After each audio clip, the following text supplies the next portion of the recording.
All right, hello everyone, and welcome back to the Cinema Central podcast. I am Case, and this is my first kind of like I don't know what to call this. I guess just episode, because I've uploaded reviews, but I have not uploaded like an actual episode. This is an actual episode, which I will try to do. I want to say bi-weekly or weekly. I don't know. Now that I'm starting school, I don't think I'll have time for weekly. I may not even make one of these for a while, but just something to keep you updated with industry news and all of that. Okay, so today I'm going to talk about a few different things. I kind of have it planned out, but not really. I don't know how long this is going to be. It's probably a little bit longer than a review, but not like too incredibly long. Probably not as long as I would want it to be. So for the box office, this weekend, the weekend of August 13th, for those of you who do not know what this weekend was, we had Free Guy, Don't Breathe 2, and Respect. Now, I'm actually about to go see Don't Breathe 2, like literally right after I record this. And then Respect, I'm probably going to see sometime this week, something like that. Anyways, so we have Free Guy, which opening weekend, domestic came in with 28.4 million. I think that's the biggest opening box office since COVID, I think. I don't take my word for that, but I think so. At least domestically speaking. I don't know about worldwide. I know that Suicide Squad was just a little bit under that. And then it came in worldwide at 50.9 million. And, so that was that. And then, okay, what's next? Okay, so we have Don't Breathe 2. Don't Breathe 2, the one I'm literally about to go see right now. Came in at 10.6 million domestic and 14.2 worldwide. And then Respect had 8.8 domestic. Not really good. I didn't hear the movie was bad. I just heard, it's not really making a lot of moolah. And then worldwide, I could not find that information anywhere. I do not know how to find out. I don't even know if this movie was released worldwide. I'm not completely sure. She was an American singer, so I don't know if that has anything to do with it or what, but who knows. Okay, so that was that. I had high hopes for Free Guy, but Free Guy also was kind of dealing with Free Guy had a lot on its shoulders because it was releasing not under Premier Access, not under a streaming service. It was just, it was releasing in theaters only. So, and that had something to do with Disney's deal with Fox. Before Disney bought out Fox, they said, they had a deal where Free Guy was going to get a theatrical release only. And so they basically had to comply with that, and they couldn't release it on any streaming services or anything like that. And I don't know if that deal was before they bought them or if it was part of the buyout. Like if that was part of the negotiation. I have no idea, but that was that. And it made a lot more than I thought it was going to be. Like all the news titles that I looked up for this, like on CNN Business and Worldwide News, it was saying that this was like a surprise, like surprisingly tops the box office. And I guess you could say that's right. Although this movie had a lot of advertising. I mean, it was a Disney Fox film. It's gonna have a lot of advertising, even if it's not a superhero movie. And so just a lot of advertising built in there, even more than Suicide Squad. And Suicide Squad, again, had a rated R, was rated R, so Free Guy was PG-13, so obviously rated R movies aren't going to nearly make as much as PG-13 movies. That's just kind of how it goes. You're sort of specifying audiences, so you kind of lose a lot of money there. And then, but Suicide Squad probably would have made more if it was PG-13. Not that I want it to be. I want it to be R, but I'm just saying that's probably the reason why it lagged behind a little bit. And then Don't Breathe 2, kind of what I expected. I have heard very mixed things about this movie, but I'm going to see it for today, see for myself, because who knows. I just watched the first one like a week ago, so we'll see, I guess. Respect, I was pretty hyped for this movie about 2 weeks ago, kind of lost hype, but it's an Aretha Franklin biopic, and I'm a huge Aretha Franklin fan, so yeah, and when she died back in 2018, like, that was, oh man, I was so sad because I loved her music so much. And so yeah, I've been really excited for this biopic, and it has a lot of promising actors and actresses in it, and good music. So who knows? I think it'll be pretty good. I just don't think it's a very big money maker. I don't think it's been advertised a lot, so that's probably why it's not bringing in as much revenue. Okay, that is it for the box office this week. Now moving on to our second topic, streaming releases this week. This is all of the streaming services and the big things that they've released this past week. We'll start with Apple TV Plus. Right off the bat, Schmigadoon finale. Oh my gosh, I loved it so much. That show was it was so good because it was like, it's nice to see modern musicals. Like, I guess you can't really call it a modern musical because, you know, it still like has an older feel to it, but they're converting to modern style by the end of it, so you can kind of like say it's a modern musical a little bit, especially with like the things that I totally forgot the names of the two main actors, like the names of their characters. I totally forgot. I just blanked. But yes, it was, oh my gosh, such a good show. I loved it. Keegan-Michael Key killed it. And man, Dove Cameron killed it. Just everyone in that show killed it. And I know they had an actress who played in Hamilton, but I can't remember what her name was. She played the teacher, but I can't remember. Oh yeah, and Martin Short killed it, and oh my gosh, a few others. They were all so good. Another one for Apple TV Plus, Coda. I just watched this morning, like literally this morning. I woke up at 6. I don't know why, but I did. And I just like, I turned it on. Not really as background noise, but I didn't expect to be too into it. I'd heard a lot of people talk about it, on social media because, you know, it like won Sundance and like some Sundance awards, and, Apple TV Plus has been like advertising it everywhere. And it was, on the outside, it's a very, like, genuine, just family film, but it has a lot of, like, really powerful scenes in there, and the acting's really good, and it overall was just a very good movie. Like, I genuinely enjoyed that movie. That movie was very good. I highly suggest watching it if you haven't seen it. I still don't know why it's called Coda. If anybody can tell me why, that would be greatly appreciated, because I have no idea why it's called that. I don't know if that's the name of the town they're in or what, but maybe it's like a term that means something. But yeah, I genuinely enjoyed that movie, and I'm probably going to show that to my family as well because it was just so good. And again, highly suggest watching if you haven't.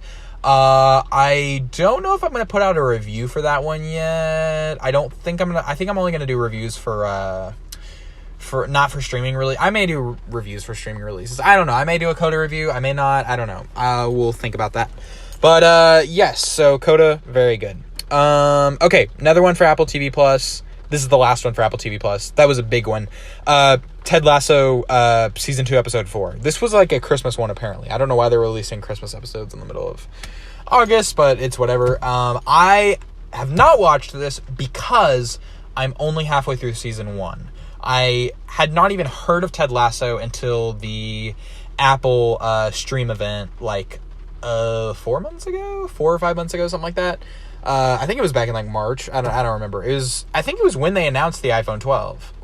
No, that was not it. It was a later on. They did an Apple event like at the end of last year and then at the beginning of this year. Not like beginning. When I say beginning, I mean like springtime, and that's what I mean by that. That's what I'm talking about. And so, yeah, I'm loving Ted Lasso so far. Like, it's such a genuine... I thought it was going to be more, like, raunch-com and, like, super gritty. I don't know why I thought that, but, like, I was like, Jason Sudeikis in, like, super, like, country hick role. I was like, this is going to be funny, and they're going to get a lot out of this. He's genuinely just, like, a good guy, and he's funny, and, like, the show's funny, and, I don't know, I feel like they could put a little more humor in the show. Like, it is heartfelt, and that's kind of what's making up for it. That's why I don't, like, dislike it. But they definitely could add a little more humor in there. But I hope they fix that by season 2. Again, I have not seen any of season 2, so I do not know. Okay, so we're done with Apple TV Plus. Disney Plus. Okay. Disney Plus, we had the release of episode of What If. The first episode of What If last week. Which was titled Captain Carter, the Captain Carter story. I have not seen this because I'm waiting for all of What If to come out, and then I'm going to binge watch it. Or I'm going to do like 3 episodes, review it, then another 3 episodes, because I heard it's going to be like 9 or 10 or something like that. I can't remember. I think it's 10, but I don't know. Don't take my word for that. Another one for Disney Plus, the Bad Batch finale. I have not seen Bad Batch, but I've heard it's not as good as Clone Wars. Obviously, the animation is the same, but like not as good as Clone Wars, but still pretty all right. That's just what I've heard about Bad Batch. I'm a Star Wars fan, and I grew up on Clone Wars, but I can't watch animated Star Wars stuff now as a teenager adult. I cannot stand that. Like, that just makes me upset. I can't watch that. But I can watch, I can even rewatch Clone Wars. Even though it's really good, I just can't rewatch it. Like, I just can't rewatch animation like that. The only animation I really rewatch is, like, Studio Ghibli films. And so, but I do rewatch, like, the old Star Wars films, obviously. I just don't rewatch, like, the animated stuff. Because I don't know why. It just doesn't stick with me as well. And it's animation, and animation, like, because animation lacks such realism, it's so hard for me to watch animated movies now. Like, obviously, I do, and I still enjoy them. Like, stuff like Soul is really, like, fun. And when I say realism, I don't mean, like, nonfiction. I don't mean, like, true story. I mean, like, animation just loses a sense of realism. But it also can be very, like, I watch it as an art, but I don't watch it, like, I'll watch it to be entertained, but I won't watch it to, like, see a story, if that makes sense. But yeah, that's kind of weird, but that's kind of what I mean. Okay, last one for Disney Plus, Turner and Hooch new episode. Again, waiting for this all to come out, binge watch it. I have not watched any of the new Disney Plus releases this past week. I've watched almost all of the Apple TV Plus ones, but I have not watched any of the Disney Plus ones so far. But I've honestly not heard a lot about this show. I know it has Josh Peck in it, which it kind of makes me really want to watch it. But overall, I haven't heard anything about it. I don't know if it's good. I don't know much about it. All I know is that an episode came out last week. Okay, done with Disney Plus, and now on to Netflix. Netflix only had one really big release that I could find last week. If there were more, I'm sorry. I totally looked over that accidentally.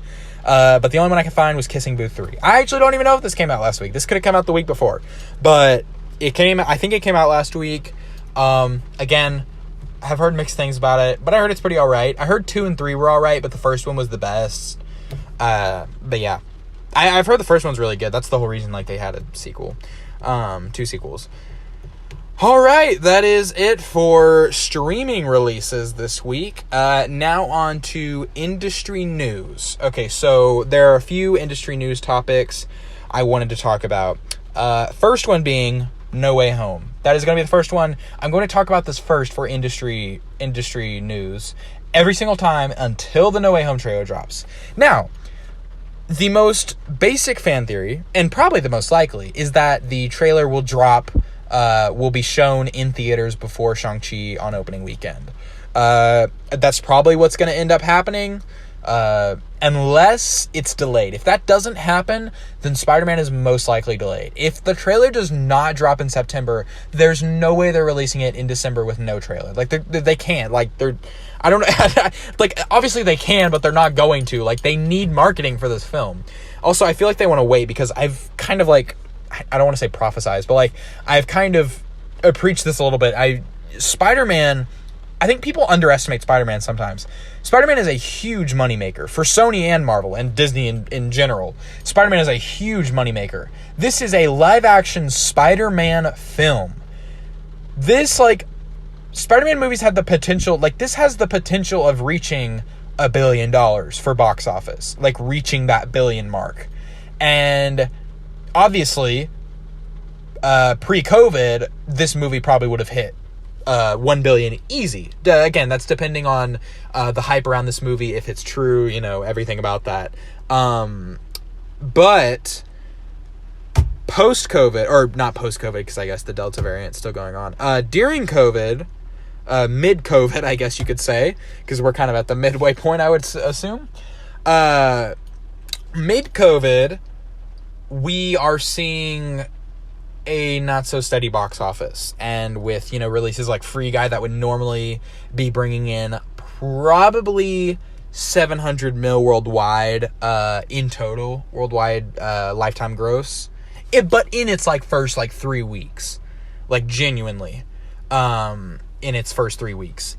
But now we're seeing things like that only hitting 30 mil. Movies barely meeting their budgets because people are not supporting movie theaters. And that's like a big thing right now, is because if you use the streaming service, you are only supporting the company. You're not supporting the actors and the cast and the crew. Go see movies in theaters. Help them meet their budget. Otherwise, movies like Dune will probably not get a sequel. I mean, Dune might get a sequel, but honestly, I feel like Dune... I don't know how much Dune is going to make in theaters. There was a lot of comparison to like Blade Runner 2049, which is a very similar sci-fi-esque film that hit like, I think 250 mil, something like that. And I don't think Dune's going to come out on top. I just don't think so. I think the highest grossing movie this year will either be... It's going to be one of 3 movies. Shang-Chi, and I'm listing these as in most likely. Spider-Man, Shang-Chi, Free Guy. I don't think French Dispatch is going to meet it. Last Night in Soho. Dune, maybe. But I feel like people are overestimating Dune. Like, I think it's going to be good. Don't get me wrong. I think it's going to be amazing. I think people are overestimating how much of a hit it's going to be at the box office. I feel like it's going to be a box office flop, and I feel like people aren't going to like it. Or people aren't going to want to go see it, is more of it. And so, plus, like, it's had, like, mediocre advertising, so I'm not really sure. But, yeah, so I would have to say, if I were choosing between the movies coming out this fall, I would say those are the most likely to make the most. I'm really intrigued about Shang-Chi, though. I feel like it's going to be a big box office hit. So... obviously, the movie's good. We've heard from critics. We've heard from people who were at the premiere last night. I was seeing it all over TikTok and social media. Citizens who have seen this movie are saying it is amazing. And so I am very excited. Even like podcasts that I trust very much and are very critical of movies have said this is very good. So I already had high hopes for Shang-Chi, but like this now like solidifies my high hopes for it. So with that success of a film, they should have a success in the box office, give or take, a couple mil. But it should do very well in the box office, I would assume. So I'm hoping that comes into play, but I feel like Spider-Man will inevitably make more than Shang-Chi. But again, that depends on what happens with COVID. We might be seeing more theater delay or movie release delays. We've only had one so far as of right now, which was Carnage, or Venom 2, Carnage. But that was only delayed a month. No COVID movies, like at the beginning of COVID, were delayed 1 month. They were delayed like 4 or 5 months. Some were like delayed until they do not know when, but like, whatever. And so as this... oh man, I can't even remember what I was talking about. But yes, I have very, very high hopes for Shang-Chi. I think it'll do very good. I was talking about, delays. So yeah, Venom 2 delayed, just by a month though. And honestly, the fact that Spider-Man is not getting any, trailers or anything like that is a little surprising for some people. Or Spider-Man for that matter, like by now, like they think that's going to be part of like a delay process. Like they're thinking I guess the theory is that they're going to move Spider-Man up to January, push it to January. Eternals, they're probably not going to delay. But there's also the theory that they may push Spider-Man to like March or April and then push Doctor Strange to May or June. And that's because I can see that having a May release. And that's because Spider-Man probably needs to come out before Doctor Strange. And I think that's plot-wise. Like, I think that they coincide. And so they, the first one needs to come out. Like, Spider-Man No Way Home needs to come out before Doctor Strange. Also, I don't even know, has it been confirmed yet if Spider-Man is in Doctor Strange?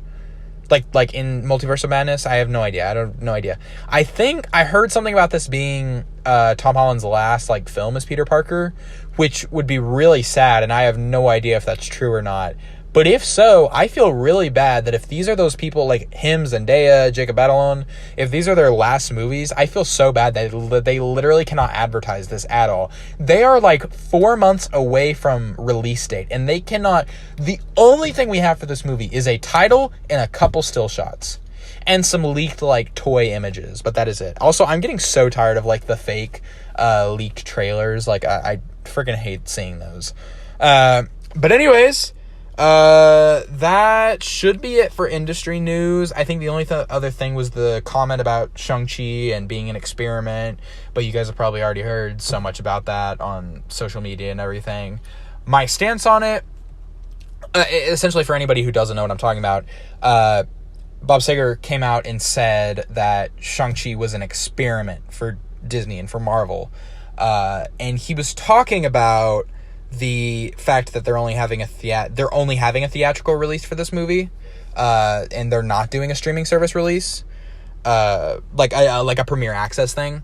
And Simu, who plays Shang, went to Twitter and said like, we are not an experiment, and then went on to talk about cultural representation, and then proceeded to promote the movie, saying it in theaters September 3rd. Which I agree with. I agree completely with what Simu said. Like, obviously that's all true, but I feel like that's not what Bob meant by that. Like, again, I'm not at all for standing up for Disney and the corporation, but I will put people in check where people need to be put in check, which is the fact that that's not what he meant by that. He was talking about, again, poor choice of words, probably shouldn't have used the word experiment, but he was not talking about race or any of that. He was literally talking about a theatrical release. And people, I went to Twitter about this, but people have literally like said like Shang-Chi isn't getting any advertising. There's no marketing for it. Complete bullcrap. Because there's been so much marketing for this film. Billboards, teaser trailers. Like there have been so many like mini trailers that have released on Marvel's Instagram, Twitter, and YouTube like daily for like the past like 3 weeks, and so much hype around the trailer, and an original song performed by a rapper, and a red carpet premiere. Like Black Widow didn't get that, and so it like Marvel cares about this film. Like there's no like lack of marketing. Like they're not embarrassed by this film at all. Like and that kind of proves itself in what they are doing. They're literally not doing premiere access for this film, and that wasn't because of the lawsuits, because they already announced that they weren't doing premiere access for this before the lawsuits even happened. The fact that Marvel is relying strictly on a theatrical release for this proves that they have high hopes in this movie and that it will do well at the box office, because they're relying strictly on box office. A box office that is getting movies 20-30 mil right now. Again, we have not seen, I can't remember how much Black Widow made in theaters. I know it wasn't a lot, and we can't judge that number strictly because, again, premiere access was a thing. But I'm very interested to see how much this gets opening weekend without a streaming service, without premiere access. Like, because I'm so excited. Like, I'm excited for the movie, but I'm also excited to see like how this does. Like, I'm very intrigued to see like how much this gets. If I had to make an overall guess of how much this is getting opening weekend, again, this is my COVID guess. If I were guessing like a pre-COVID, I would say like 300 to 500 mil opening weekend, no doubt. That's worldwide. Domestic opening weekend, I think this is going to get 60, 70 mil. And again, that could raise. That is like my lowest guess. Ideally, I would be guessing higher than that, but I don't know. I just want to guess low in case, I don't know. I want to be surprised. So I don't want to guess like 100 mil and it only get 90 mil, you know. But I'm guessing 60, 70 mil, somewhere around there, opening weekend, domestic. That is in the US. Worldwide, don't know. I have no idea. It may make more money in Asia because it is an Asian cultural representation film. But I don't know. That's not for me to judge. I have no idea. No clue whatsoever. But anyways, that is it for industry news, and that is it for the episode. Thank you guys so much for tuning in. If you listened all the way through, you are a trooper, and I thank you because you just heard me blabber on and on for 25 minutes. But thank you guys so much for watching. Please support me on Instagram and YouTube, and I guess we'll have a MySpace someday. Who knows? Anyways, thank you guys so much for watching. I hope you enjoyed, and I will catch you guys with the next movie review.